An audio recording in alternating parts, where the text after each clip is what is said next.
Hello, ഇത് എന്താണെന്ന് എല്ലാവർക്കും അറിയാലോ. എല്ലാവരും കണ്ടിട്ടുള്ള സാധനമാണ്. ഓഫറിൻ്റെ ബ്രൗഷറാണ്. ഓക്കെ, ഇതിൽ ഓഫർ 50% ആണ് ഓഫ്. ഓരോ സാധനത്തിനും 50% ആണ് ഓഫ്. ഇതിനകത്ത് നിറയെ ഓഫറുണ്ട്. നാട്ടിൽ കൊണ്ടുപോകാൻ പാകത്തിനൊക്കെ ഉള്ള സാധനങ്ങളുടെ ഓഫറുണ്ട്. അപ്പം ഞാൻ സംസാരിക്കാൻ വരുന്നത് പ്രവാസികളായിട്ടുള്ള സാധാരണക്കാരായിട്ടുള്ള ആളുകളോടാണ് സംസാരിക്കുന്നത്. ഈ ഓഫർ കണ്ടിട്ട് നാട്ടിൽ കൊണ്ടുപോകാൻ സാധനങ്ങൾ വാങ്ങിക്കുന്ന പ്രവാസികളോടാണ് പറയുന്നത്, അങ്ങനെ വാങ്ങിക്കരുത്. കാരണം നമ്മൾ കുറേശ്ശെ സാധനം നാട്ടിൽ പോകുന്നതിന് 1 വർഷം മുമ്പോ 6 മാസം മുമ്പോ ഒക്കെ കുറേശ്ശെ സാധനങ്ങൾ വാങ്ങിച്ചു തുടങ്ങും. സാധാരണ പ്രവാസികളെല്ലാം ചെയ്യുന്ന പരിപാടിയാണ്. അങ്ങനെയുള്ള ആളുകളോടാണ് പറയുന്നത്. ഇങ്ങനെയുള്ള സ്ഥാപനങ്ങളിൽ നിന്ന് ഒരിക്കലും എന്ത് ചെയ്യില്ല, ഓഫർ അവസാനിപ്പിക്കത്തില്ല. ഇങ്ങനെ അല്ലെങ്കിൽ വേറൊരു രീതിയിലുള്ളൊരു ഓഫർ വേറെ സ്ഥാപനത്തിലുണ്ടാവും ഉറപ്പായിട്ടും. അപ്പം അതുകൊണ്ട് നാട്ടിൽ കൊണ്ടുപോകാൻ വേണ്ടിയിട്ട് 6 മാസം മുമ്പോ 1 വർഷം മുമ്പോ സാധനങ്ങൾ വാങ്ങിക്കരുത്. അങ്ങനെ വാങ്ങിച്ചാൽ എന്താ പറ്റും, നമ്മുടെ കയ്യിരിക്കുന്ന പൈസ കുറച്ച് ആവശ്യമില്ലാതെ പോയി കിട്ടും. എങ്ങനെ പോകുന്നുള്ളത് പറയാം. ഒന്ന്, നമ്മൾ 6 മാസം മുമ്പോ 1 വർഷം മുമ്പോ വാങ്ങിച്ചു വയ്ക്കുന്ന സാധനങ്ങളായിരിക്കും.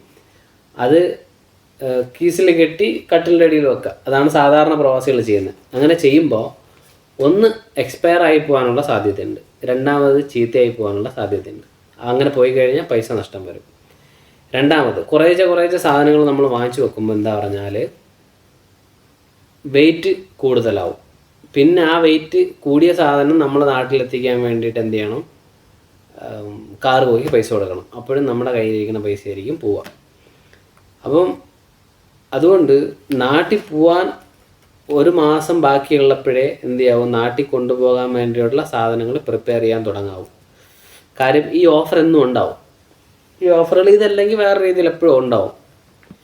അപ്പോൾ ഈ ഓഫർ പിന്നെ ഉപയോഗപ്പെടുത്തണം. എങ്ങനെ ഉപയോഗപ്പെടുത്തണമെന്ന് പറഞ്ഞാൽ, സാധാരണ നമുക്ക് ഡെയിലി ഉപയോഗത്തിനുള്ള സാധനങ്ങൾ, കാപ്പിപ്പൊടി, തേയില, എണ്ണ, അരി, കോഴി, പാൽപ്പൊടി, ഇങ്ങനെയുള്ള സാധനങ്ങൾ നമുക്ക് നാട്ടിൽ കൊണ്ടുപോകാൻ വേണ്ടിയിട്ടുള്ള, ഇവിടെ ഉപയോഗിക്കാൻ വേണ്ടിയിട്ടുള്ള സാധനങ്ങൾ നമുക്ക് എന്ത് ചെയ്യാം, ഈ ഓഫർ ഉപയോഗപ്പെടുത്തി വാങ്ങാം. അതേ ചെയ്യാവും. അപ്പം നിങ്ങൾക്കറിയുന്ന ഏതെങ്കിലും പ്രവാസി സുഹൃത്തുക്കൾ ഇങ്ങനെ ചെയ്യുന്നുണ്ടെങ്കിൽ അവർക്ക് ഈ വീഡിയോ അയച്ചു കൊടുക്കുക. അവരോട് പറയാം, അങ്ങനെ വെറുതെ പൈസ ചീത്തയാക്കി കളയരുത്, പൈസ നഷ്ടപ്പെടുത്തി കളയരുത്. നമ്മൾ കഷ്ടപ്പെടുന്ന പൈസയാണ്. അപ്പോൾ ആ പൈസ നഷ്ടപ്പെടുത്തി കളയാതെ ബുദ്ധിപരമായിട്ട് കാര്യങ്ങളിലേക്ക് നീങ്ങാം.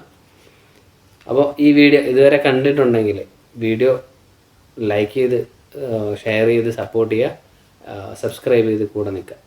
അപ്പോൾ താങ്ക് യു വെരി മച്ച്.